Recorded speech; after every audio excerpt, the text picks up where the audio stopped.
I don't know how else to say it, so I'm just gonna get to it.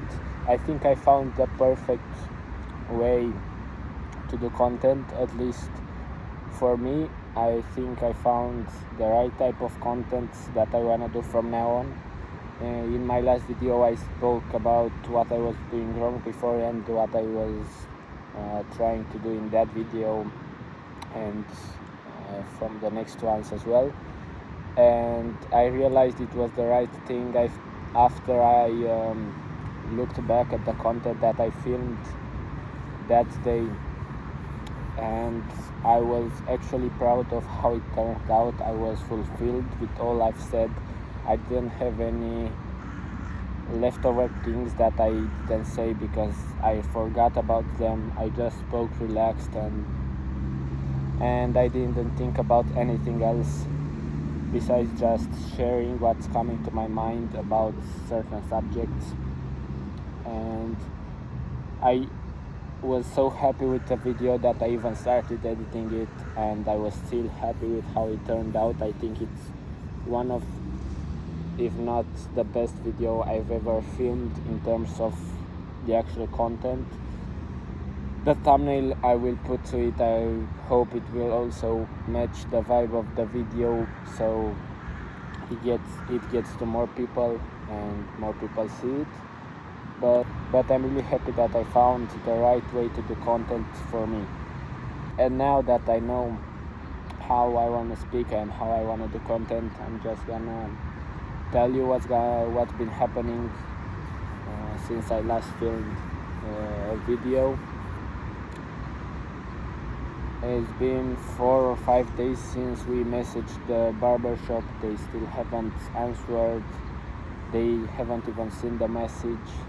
So we sent today a follow-up message to see if they are still interested in our project, if they still want to work together. We'll wait for the answer from them, and that's it. I think I said in my last video that we set a meeting with the other salon that we finished the website for this Friday, so in 3 days. We have to prepare a little bit for that because I think we are gonna launch officially the website, and we have to test it a little bit to see if it works perfectly on mobile, on tablet and desktop, to test all the call to actions, all the other buttons, and just making sure all the details are in order. And I also said in my other video that I was going to talk a little bit about my thinking and my mental state and things like that. I'm still not sure how to say because I haven't really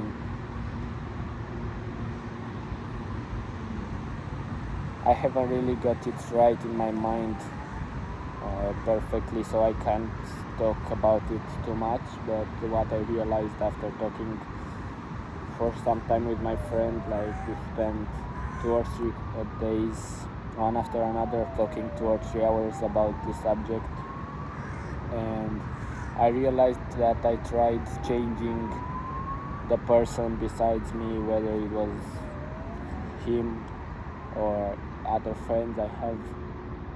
Everything I didn't like about them I was trying to change, and that affected our relationship because I didn't accept that it's normal for someone else to be different from me, and I understood that, but then I had a problem to really accept it because I knew it was wrong to think that way, but I was still feeling off when somebody told me that they were thinking differently, and I needed to fix that.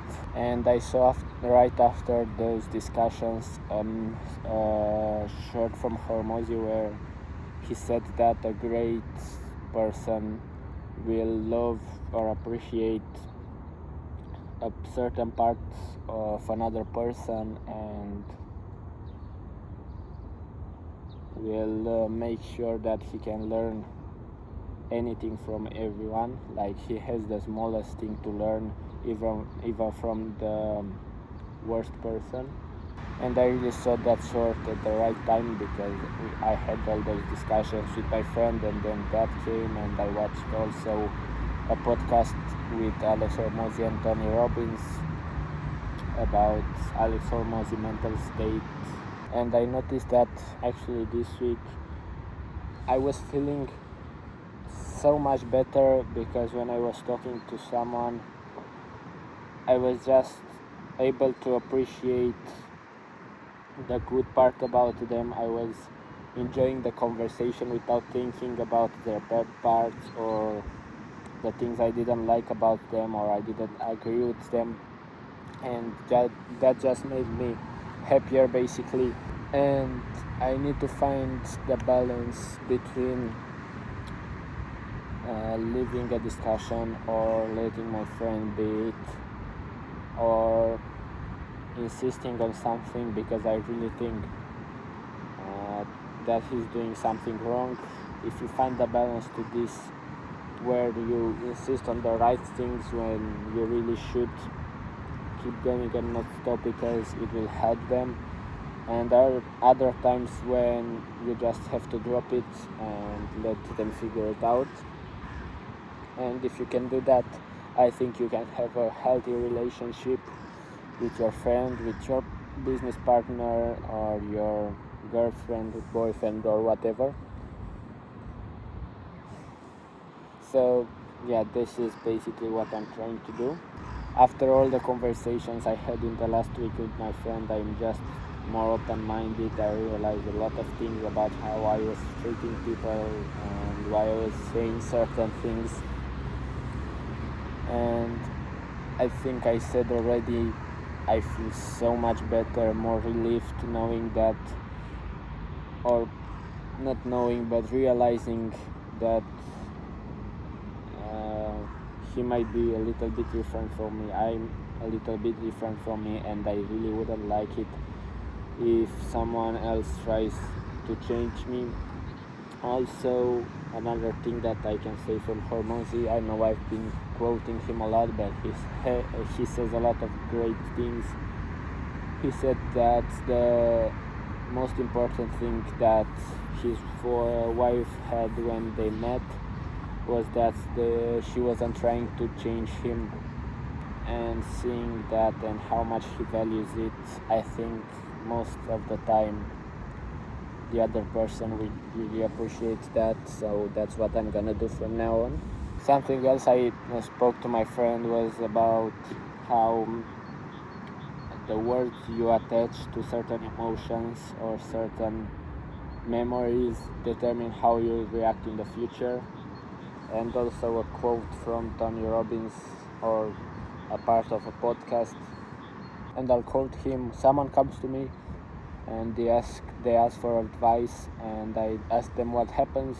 They say, someone stabbed me in the back, and oh really, and where's the mark from the knife? And they say, you know what I mean? No, I don't. But then I ask, what did they do? And then they say they told someone else about something they promised they wouldn't. And then if you put it that way, you realize it's not that deep and it's not that important. And when you use those expressions like stab me in the back, it's a little bit more dramatic and more meaningful than what actually happened. I don't know if I said it right. I forgot to write it down on a paper, so I can read it right now. If I can, I'll put a screenshot of the exact quote from Tony Robbins on the screen, but if not, hope you understand what I meant.